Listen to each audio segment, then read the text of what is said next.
खेडकर कुटुंबाला आणखी एक धक्का बसलेला आहे। बंगल्याची पोलिसांकडून झडती घेतली गेली आहे। या झाडाझडतीमध्ये पिस्तूल आणि गाडी जप्त केले गेले आहे। त्यामुळे खेडकर कुटुंबियांच्या अडचणी आणखीनच वाढल्यात। खेडकर कुटुंबियांच्या अडचणी थांबताना दिसत नाहीत। बंगल्याची झडती घेतली, यावेळेस या झडतीमध्ये या झाडाझडतीत बंगल्यातून पिस्तूल आणि गाडी जप्त केली आहे।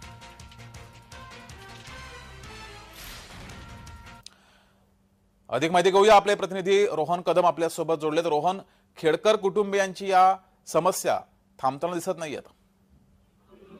अगदी बरोबर आहे जगदीश। मनोरमा खेडकर यांना पुणे ग्रामीण पोलिसांनी अटक केल्यानंतर 3 दिवसांची पोलीस कोठडी मिळाली होती आणि यानंतर पुणे ग्रामीण पोलिसांनी जे आहे ते मनोरमा खेडकर यांच्या घराची काल रात्री जी आहे ती चौकशी जी झाडाझडती जी आहे ती केलेली पाहायला मिळते आणि या संपूर्ण झाडाझडतीमध्ये पुणे पोलिसांना जे पिस्तूल मनोरमा खेडकर यांनी शेतकऱ्यांना दमदाटी करण्यासाठी मुळशी भागातील एका गावामध्ये वापरलेलं होतं, ते पिस्तूल जे आहे ते पुणे पोलिसांना मिळालेलं आहे। पुणे पोलिसांनी ते पिस्तूल जप्त केलेलं आहे। त्याचबरोबर 3 कारतुसे देखील पुणे पोलिसांना, जिवंत कारतुसे देखील पुणे पोलिसांना जे आहे ते मनोरमा खेडकर यांच्या घरामध्ये जे आहे ते मिळालेलं आहे। त्याचबरोबर एक गाडी, जी गाडी मनोरमा खेडकर यांनी या संपूर्ण गुन्ह्यामध्ये वापरलेली होती, ती आलिशान गाडी देखील पुणे पोलिसांनी जप्त करून जे आहे ते पौड पोलीस स्टेशन या ठिकाणी आणलेली पाहायला मिळते। त्यामुळे मनोरमा खेडकर यांच्या भोवतालच्या अडचणी ज्या आहेत त्या आता आणखीन वाढलेल्या पाहायला मिळत आहेत। आज पोलीस कोठडी संपते, परंतु पोलीस कोठडी